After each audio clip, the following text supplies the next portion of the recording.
Hi guys, so I'm back in the HBOT chamber again today, yay! Had a bit of a rest, a week off, and I don't think I've got that many more sessions to go. I couldn't I couldn't afford the maximum or the minimum amount that I needed, but you know, at the end of the day, anything's better than nothing as far as I'm concerned, and I do bang on about doing something. So I did something, so I got a bank loan, paid for 30 sessions, should have 45 really, I think, but just, yeah, not realistic. I couldn't afford it, so but I got a bank loan, paid for it over 12 months, and here I am, and hopefully it'll do some good. If not, then I'll try and look at something else. But again, it's back to doing something, trying something new, instead of just accepting and staying as you are. So hopefully this will have some effect on my back. I won't know really, unless I have an MRI scan, which I'm not scheduled for until next year, so I probably won't know until next year whether these sessions have been beneficial or not. But again, that's not the point. The point is that I'm doing something, I'm trying, and yeah. So I did a video not so long ago about making decisions to change, decide, believe, achieve, receive. And it got me thinking about what stops us from moving forward, what stops us from making the changes that we need to implement, you know, making the decisions and stuff. And I could only really come up with one major answer, and that's fear. We fear the unknown, we fear change.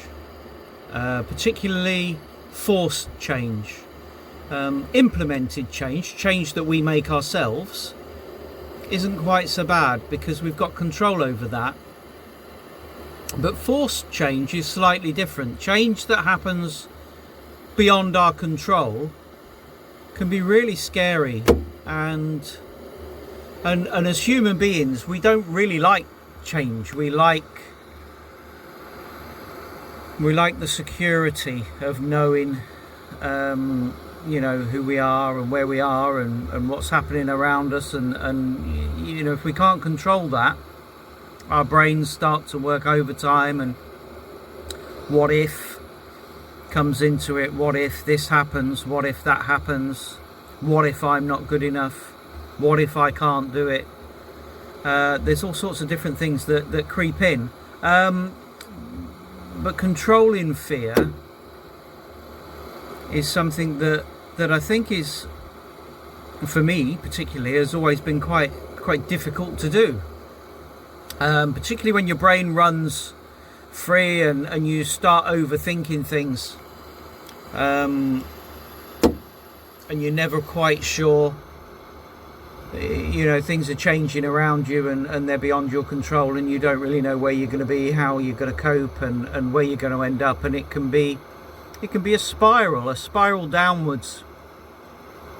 And if you're already struggling anyway, this is why a lot of people stay in relationships way past when they should do, because they're afraid of the unknown, afraid of being alone, afraid of what's around the corner and how they're going to cope and what they're going to do and stuff. So they stay in bad relationships because it's better for them, they think, than the alternative. And the alternative is taking responsibility and control and you know, and making some changes yourself. But it's not easy to do, particularly if you're struggling from you know, mental health issues and things, and it can be very hard to think clearly when you've yeah, when you're struggling, and when your mind is foggy, and you're just coping day to day, and then obviously you don't want to take any other challenges on, or any other unnecessary stresses, because that's going to make things even worse. So we have to be aware of that. But a little story that years ago, just after I'd been diagnosed with the tumour in my back, actually, and talking of fear, that was a really scary time for me. Really scary. I didn't know at the time, until I'd had the biopsies, whether it was cancer or not. I didn't know how I was going to cope. I didn't know whether I was going to lose my business and my home and my family and everything, which I did lose anyway, eventually. But at the time I was terrified, and they told me that I had to have this operation, because if I didn't, and this was after I was diagnosed and told that it was benign. A benign tumour is not cancerous, so they grow very slowly, and they don't tend to move from where they are. They don't move around the body and affect other areas, whereas cancerous tumours can affect the whole body and different parts, and can grow very aggressively. So if it had been cancer, I would have made different decisions. I would have had to. But the fact that it was benign, and the fact that it wasn't cancer, meant, from my point of view, that I had choices, and I could make other decisions other than have this life-changing, life-altering operation that scared the life out of me. I mean, people say, "Oh, you're really brave to try and heal yourself," but actually it was the opposite. I was scared of having the operation, and I was scared of the consequences of living a life in a wheelchair, being dependent on other people. Very difficult decisions to make. And I think that's something that okay, so we need to accept, we need to take responsibility for ourselves. We can't change what happened to us in the past. We can't change what other people did to us. We can't change things that happened that were beyond our control, or we can't change any of that. But what we can do is accept responsibility for the way we deal with things now. The thing is to say, I didn't have the tools and resources at the time. I didn't have the ability to cope any better. I managed the best I could with the tools that I had, and the experience and the knowledge that I had. I did the best I could. But now I understand that I could have coped differently, better. I could have sought help. And I think that's the thing, is to take responsibility for now, and then implement some changes that you have control over, that can lead you forwards and that can change your life. I had some really tough decisions to make. I remember my relationship wasn't good with my wife. We'd been together for 20 years, I think, and it was a very rocky relationship, quite full of anger and frustration towards me a lot of the time. I'm not blaming, I'm not saying anything other than they were the facts. And I didn't value myself enough. I didn't have enough self-worth to change things, to say enough's enough. I don't deserve this abuse. I thought I did deserve it. I thought I did deserve all the anger and frustration and the violence towards me. I thought that maybe that was just I just deserved it, and that was that. Anyway, So I came home from the hospital after having the biopsies in my back, and they didn't put me under a general. I was under a local anaesthetic, so I lay there and they're drilling into my back, lower back, and putting great big biopsy needles in and moving them about and taking samples while I'm fully conscious. And yeah, it was traumatic. I'm not going to lie. Very, very traumatic, actually. And they said I needed to rest. They said go home and rest for a couple of days. Don't do anything. Just lay on the sofa and do very little, and you'll be okay. So I went home and I went into the house. I hobbled into the house and sort of flopped down on the sofa, and my wife at the time came in, and I asked for a glass of water. I just said, can you get me a glass of water? And the response was, you needn't think you're effing laying there for the next effing week, effing complaining and effing this, that, effing that. You get your own water. And something just snapped inside me. I just knew that if I was going to heal myself, if I was going to deal with this medical emergency and come out the other side, then I needed to make some serious decisions, some serious changes. I had two beautiful daughters, and I just didn't want to leave them. I had a lovely house, and you know, on the surface, to other people, I had everything, but I didn't. And I certainly didn't have my health at that time. And you know, health is... Napoleon Hill was around in the 1920s, and he wrote a book. He's wrote loads of books, loads and loads of books, but one was on wealth. And there was a list of the top 20, 30, 40 things that wealthy people have. And money wasn't at the top of the list. Health was. Health was at the top. Number one. If you're a wealthy person, number one on the list is health. Number two was friendship, I think, or family. Number three was maybe friendship, and it went down. I think money was down there, maybe, I don't know, number 6, 8, 10, 12, something. It was down the list anyway. Money wasn't on the list right at the top when it came to wealth. So on the surface, it looked like I was doing okay, but I had huge debts. I ran my own business. And all these changes that were happening in my life were terrifying. I mean, absolutely terrifying. But I knew I had to make some really hard decisions, and eventually I rented a flat and I moved out, and I said, look, I need some time. I need some time to think about this, and I need some space. Basically, I've got to go. So I went.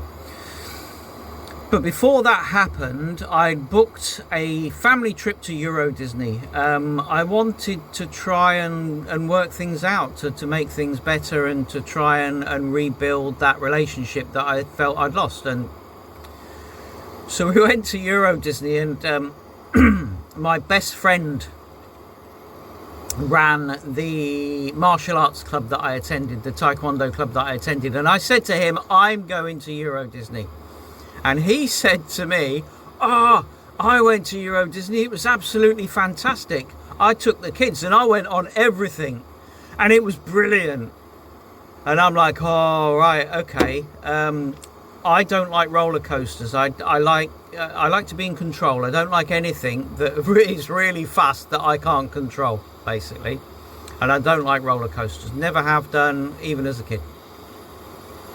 But because he'd said that he'd been on everything, the competitive side of me went, right, that's it. I'm going on everything then, even though I absolutely hate that sort of thing and I'm terrified. I'm going on everything. Well, so anyway, we're standing, I can't remember whether it was Thunder Mountain or Rock and Roller Coaster. Thunder Mountain, maybe, the first one that we decided to go on. And the queues for those things are an hour and a half, easy, an hour and a half. So you have a lot of time to build up that anxiety, that stress and that fear. And we'd been there for about 3/4 of an hour, and I was absolutely terrified. And I'm thinking, why am I doing this? Why am I standing in this queue going on this thing when, but the kids wanted to go on, and so I'm there, and I'm standing there, and I thought, I've got to get a grip. I have to control this fear, because if I don't, it's going to overwhelm me, and that's not good.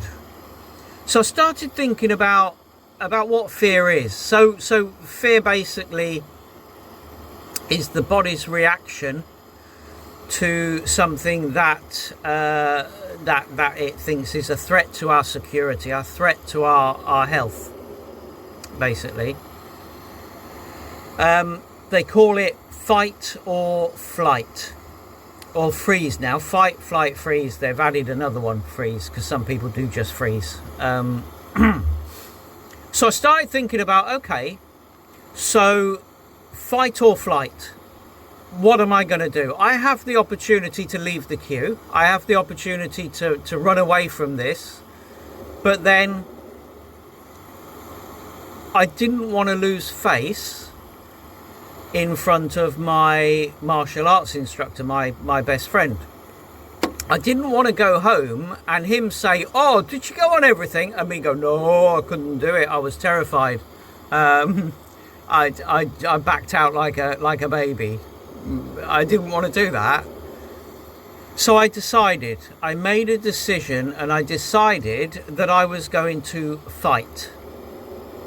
And I stood there, literally, I stood there for 3/4 of an hour repeating the word fight to myself in my head, not out loud, because that would be weird. Especially in a queue to Thunder Mountain in Disney. Some bloke standing there going, fight, fight, fight, fight. Yeah, very strange. I wouldn't do that. So it was in my head. So I'm going over and over and over in my head. I have the opportunity to run, to flight. I have that opportunity, but I've decided to fight. I've decided to stay here and face the music, face the threat.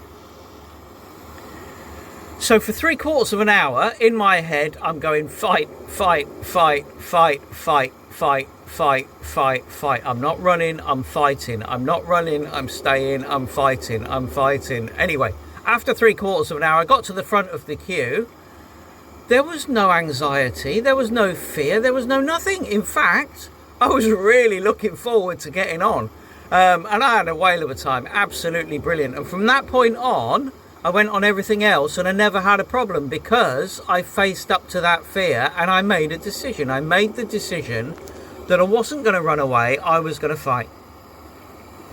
And I really recommend you do that. I really recommend that if there's something that's really worrying you, you decide, you make a decision as to whether you're going to face it, or whether you're going to run away from it, or remove yourself from that, or whatever, however it depends on the circumstances.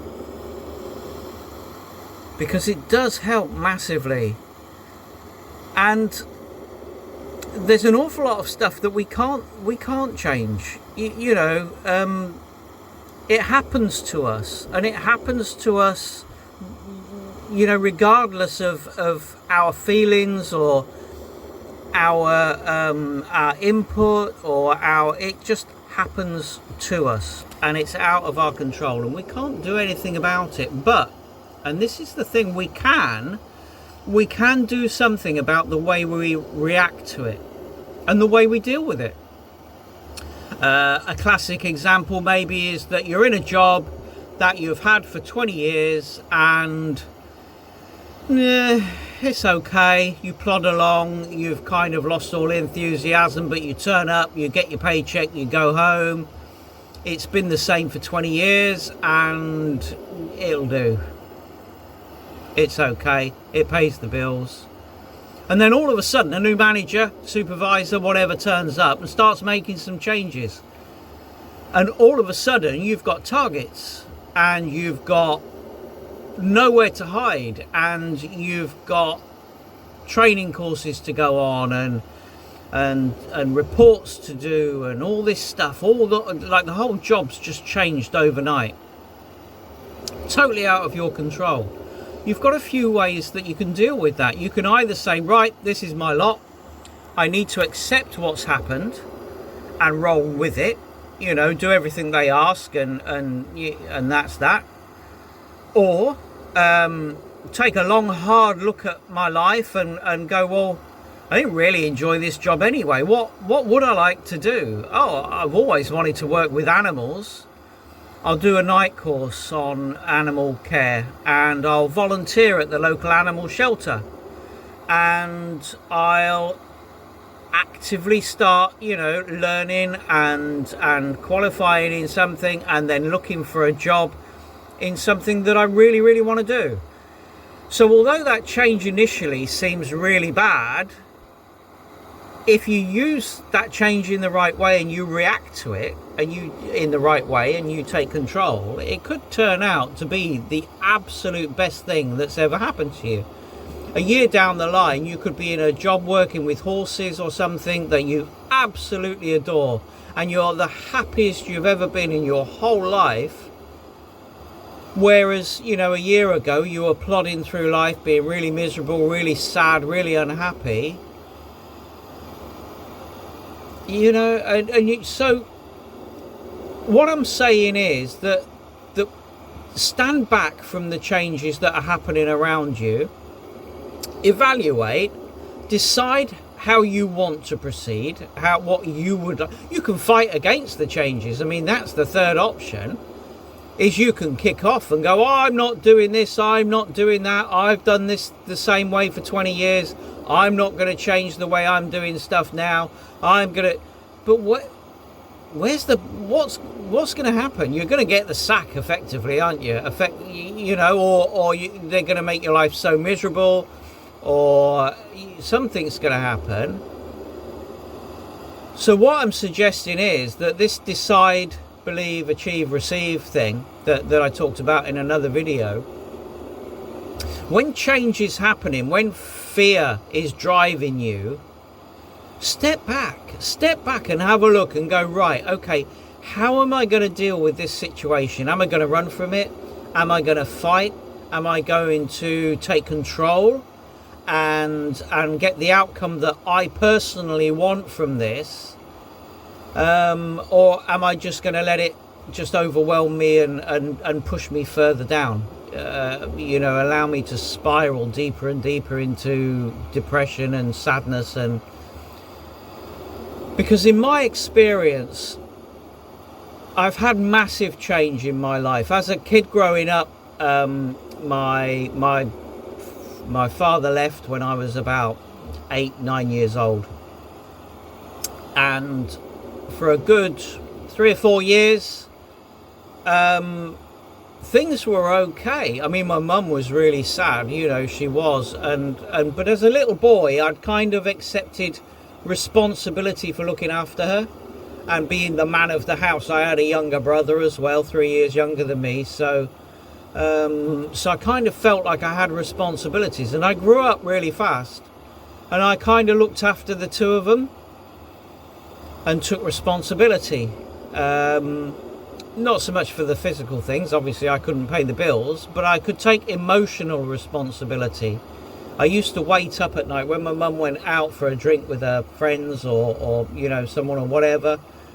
Even on a school night at the age of 9, I was staying up until maybe midnight until she came home to make sure that she was okay, sitting on the sofa with her and comforting her when she was crying, things like that.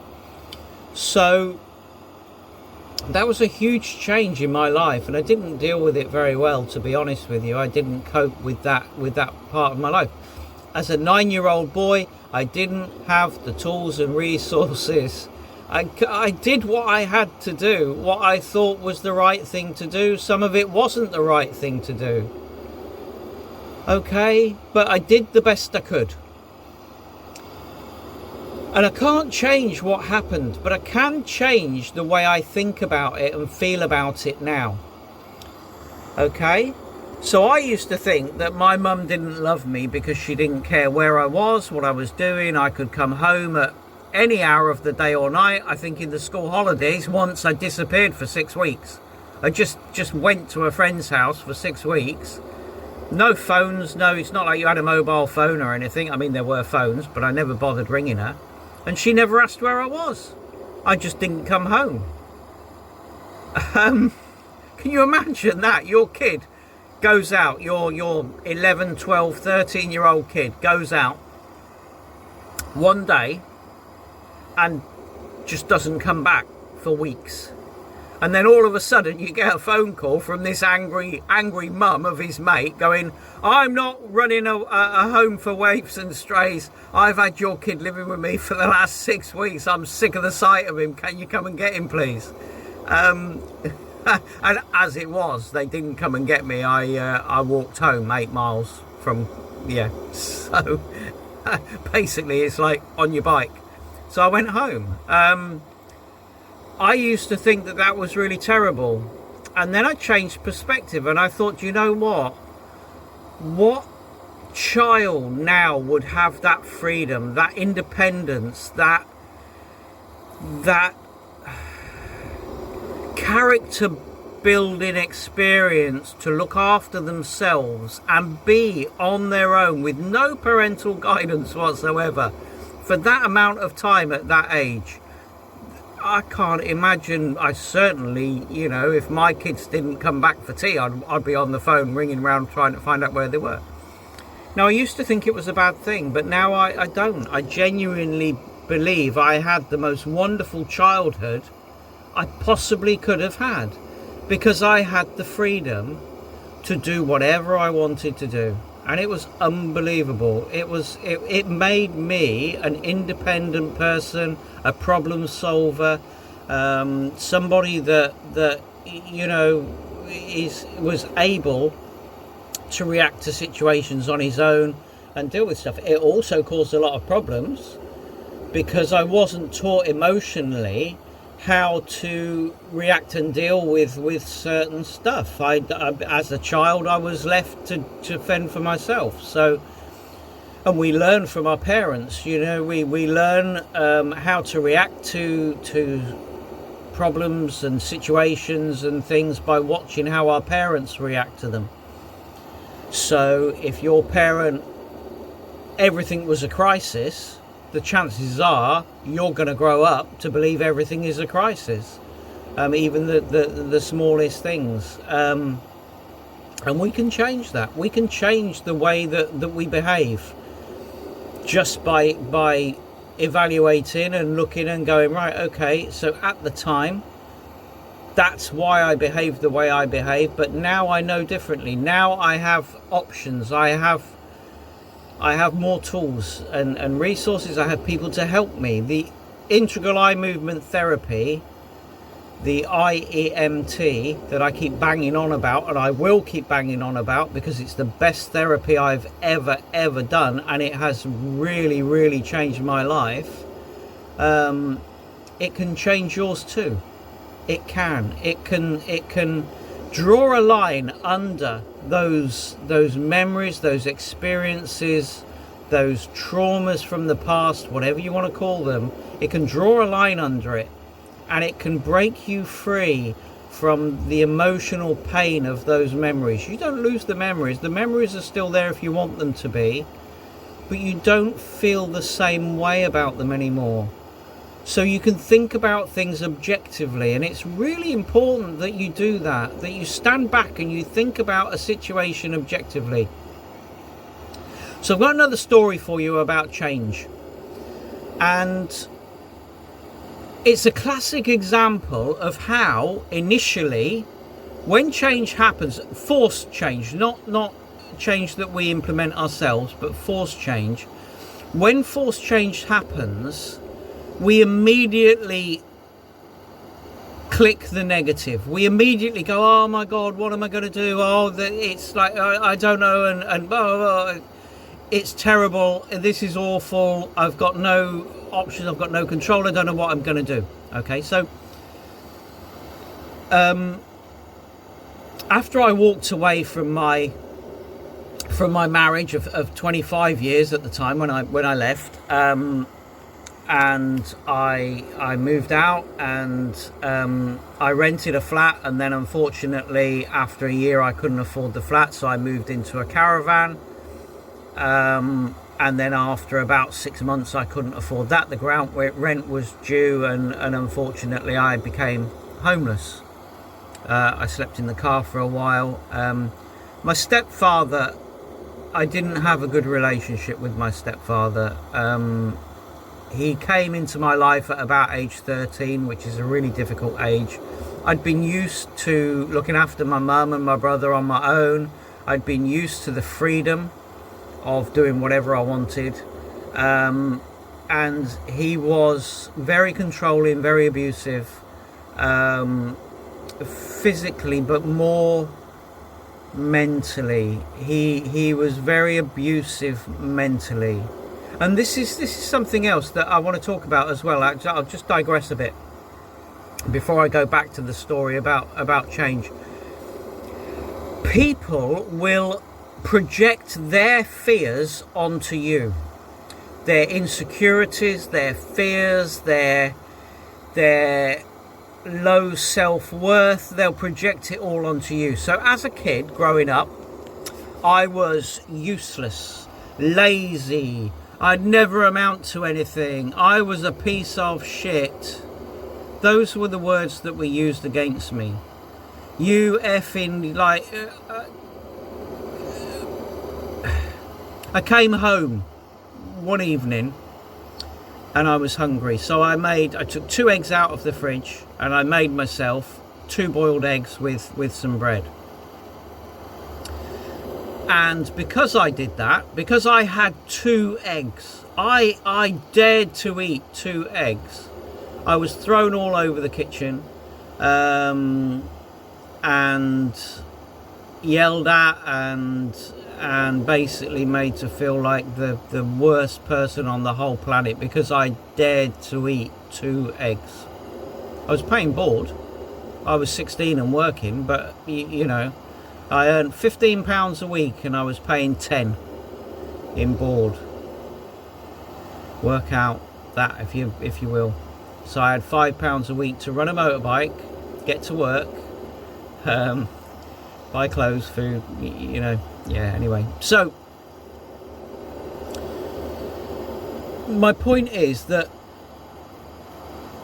I didn't have a really good relationship with my stepfather.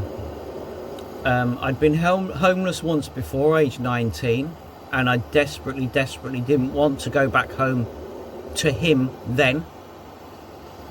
And age 40, 44, however old, 40, I just didn't want to go back home again. My mum lived in a little old people's sheltered housing bungalowy thing. So I'd lost my caravan and I had nowhere to go. And it was the worst time ever because I had 2 young children not living with me. They lived with their mum. I made sure that they had a house and the bills were paid and you know, and they were safe and looked after. They didn't have to suffer. It was only me. So I had nowhere to go. So you know, there was a period of time where I just slept in the car and or whatever, and I was desperately trying to keep my business going because I needed to earn some money. I had debts of £40,000, and you know, and I needed to keep going. So in the end, I had to go back. I had to go back to I slept on my mum's sofa or in the spare room for a while, and I gradually picked myself up and you know. But the forced change, the changes that happened to me then, and it was at that time that I used to stand by the railway tracks and just wish it would all go, or just wish it would all end, that I could just take all the pain away, all the worry and the fear and the loneliness and the uncertainty of what was going to happen. Anyway, you know, I had to decide. I had to make a decision, and I had to pick myself up again. I've been knocked down so many times. I honestly can't tell you how many times. And I'm not. The thing is that I'm saying this, and I'm talking to you, but you know, as you've been knocked down so many times, and you've got back up, and you keep getting back up, and you keep getting back up, and you just don't know how long you can keep that up for. Well, I'm telling you now, you're not alone anymore. You're not. There are people out there that have been through the same things. There are people out there that have genuinely experienced what you're going through, and they've pulled through. You know, I pulled through. So anyway, about this forced change. I'll quickly tell this story, and then you know, we'll move on. We'll end the video, and I'll do another one later on. So I'd left my wife, lived in a caravan, blah blah blah. Ended up living back with my mum and stepdad. We were on slightly better terms. The older he got, the less he could bully me, basically, and that tipped the balance. So I gained back some control, but I still had a lot of trauma to deal with, a lot of mental pain to deal with, and mistrust, and the thing is, you don't have to forgive. People say, oh, forgive and forget, and you don't have to forgive. You kind of just have to accept that it happened, and draw a line and go, I'm not forgiving you for it, but I'm not going to keep banging on about it now. I'm not going to let it hurt me anymore. I'm protecting myself from this now, and I've drawn a line, and you know, it is what it is. Now I'm dealing with it differently, and I think that's the important thing. So anyway, eventually I managed to, and I'm not proud of it because I had a lot of debt, but well, anyway, basically I managed to get a bank loan by not being totally honest about my earnings, but it was enough for me to put down a deposit on a rented place and move out and start rebuilding my life. And I paid all the money back. I paid, you know, it was hard, really hard to pick myself back up and rebuild and pay off all that debt. That's the only thing I took. When I left my wife, the only thing I took was initially one sofa and £40,000 of debt. That's all I took, and a few clothes. I left everything else for the kids. Anyway, so I rented this house, and I was there for about a year, and the landlord said, I want to sell the house, you're gonna have to move out. Okay, forced change. So I found somewhere else to rent, and I rented that with my new partner, who is absolutely wonderful. If you ever believe that you've gone through a relationship and you're never going to meet anybody, and trust me, you will meet the right person. Sometimes you have to clear out all the baggage before and rebuild your life before you can, to make room for that person that's out there waiting for you, the right person that's out there waiting for you. She is amazing, absolutely just fantastic. She's been so supportive for me, and I feel bad because I need to not repay her kindness. You know, I do my best, but as a man, I feel like I should provide, and you know, hunter-gatherer and all that sort of stuff. So it's very hard for me to have a disability and for her to go out to work and pay all the bills. That's difficult for me to cope with, but I'm working on it. I am working on it, trust me. I'm not the sort of person to, and I bring other stuff to the table as well, so that's positive. So we moved in together, and after about a year the landlord wanted to sell the house, and we had to move again. So we moved again, and we found somewhere else, and then after I think 5 years the landlord wanted to sell the house. And it's like, oh my God, at this time we'd got 3 Great Danes. You try renting a house with 2 kids, let alone 3 Great Danes, it's virtually impossible. And there were no houses to rent anyway. And for the 3rd time in my life, I genuinely thought we were going to be homeless. But the difference this time was, it wasn't just me. It wasn't my life at stake. It was her 2 boys, my 2 daughters used to come and stay.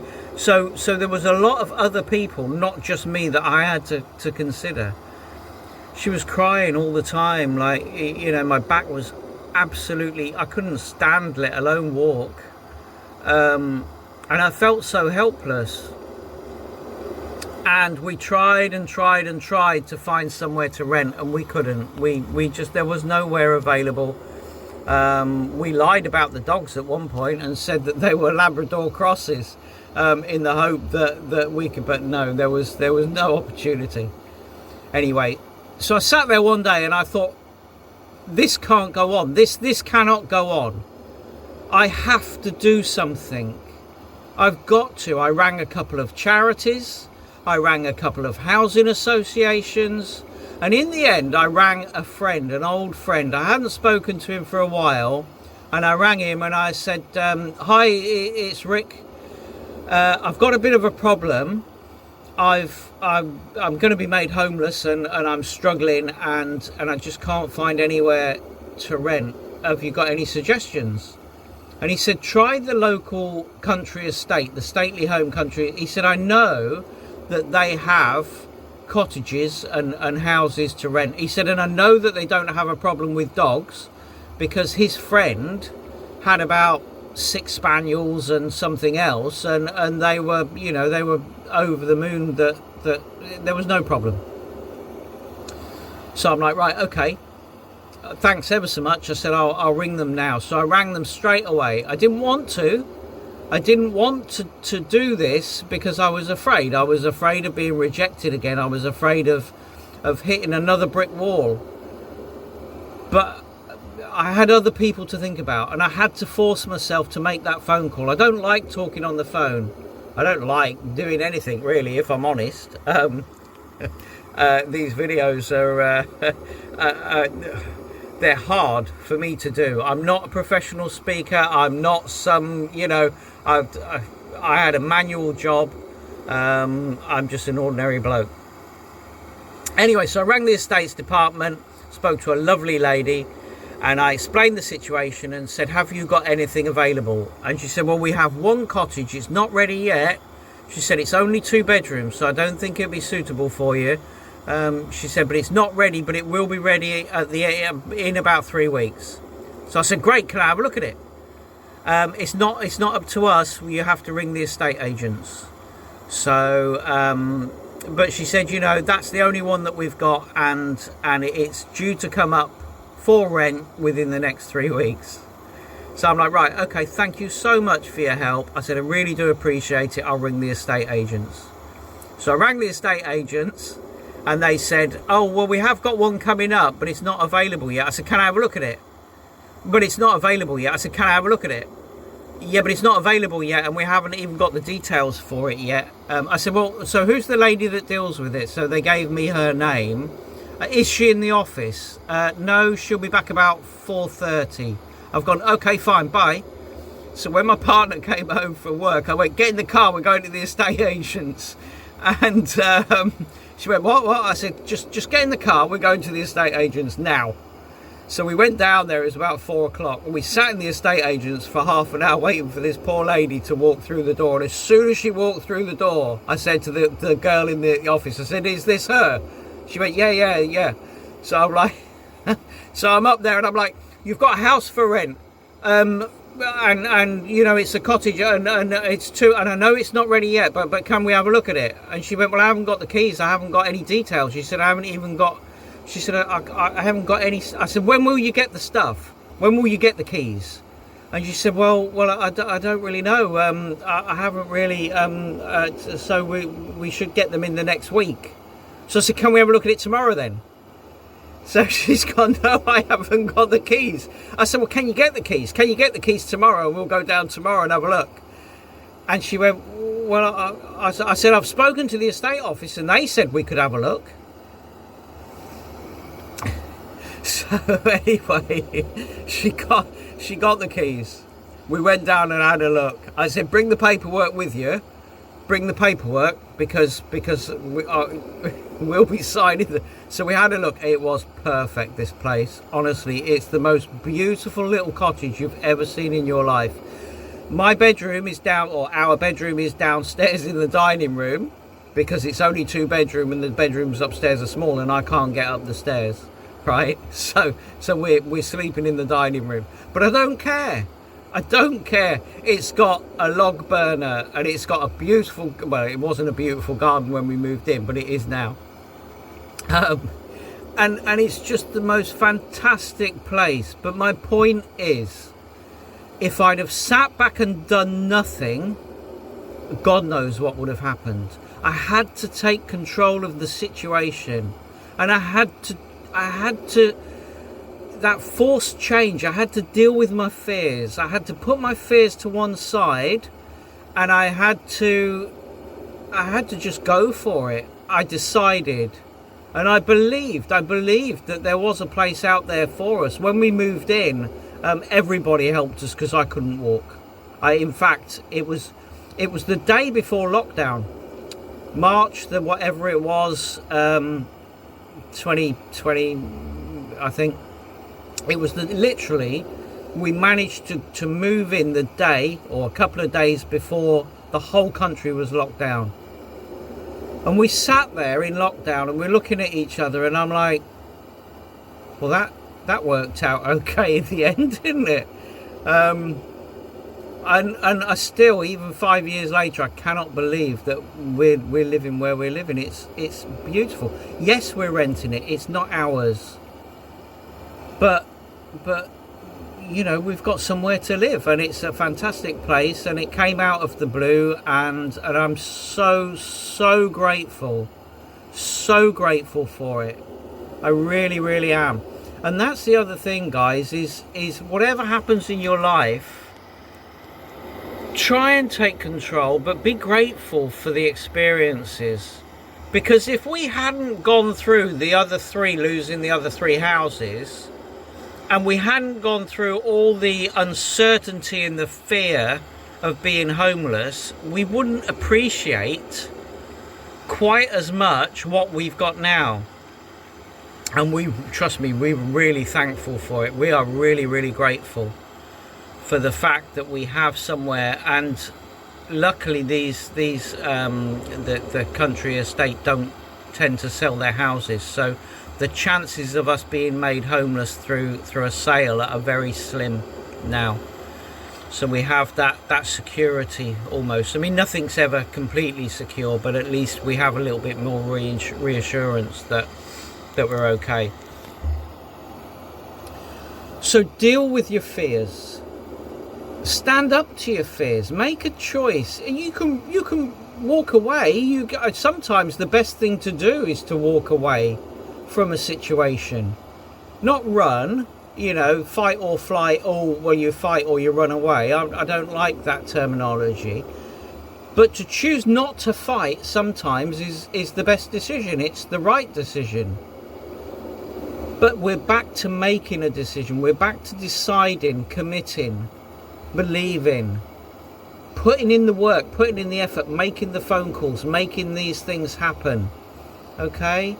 And then receiving and sitting back and going, thank you for this wonderful outcome. Okay? So keep going. Trust me. Believe that there's something else out there for you, that there's something round the corner. If you've lost your job, if you've been made redundant, if you're on the verge of becoming homeless, there are people out there that want to help. And I think dealing with the way you deal with things, giving yourself some of the tools, some of the abilities, changing your mindset is a really valuable thing to do, because then it gives you the ability make those changes, to do those things. I don't know where the light's gone. Oh, we're back. So keep going, keep trying. Integral eye movement therapy has, I keep going on, but it's important that you get some help, and it's important that you start making those changes. Get the tools and resources, get some help from someone. You know, please visit the website SomebodyElse'sAngel.com, SomebodyElse'sAngel.co.uk. Chances are you're watching this on YouTube anyway, so like, subscribe, support me if you can, support other people if you can by paying for a therapy session or part of a therapy session. If you're watching this video out of curiosity or some other reason than you're really struggling. Some people that are really struggling have shitloads of money. I'm sorry to put it that way, but not everybody that is struggling mentally are on the breadline. That you know, and there's lots of people out there. We think that celebrities and multi-millionaires and stuff are sorted for life and they have no worries. My daughter has a saying, you never see a miserable person on a jet ski. Well, maybe that's true, but if you're in a position to help financially, if you're in a position to help, please do so. It's the first step. It's the first step to making a difference, to making a difference to somebody else's life. Because if there's something missing in your life, chances are it's human connection, chances are it's community, chances are it's something other than money, if you're wealthy or a celebrity or whatever. And I don't care who I help. You know, you could be blooming Donald Trump or I don't know, I can't think of any. There's a billion celebrities in the world and all I can think of is Donald Trump, and that's only because he got shot in the ear the other day, bless him. But I'm sorry.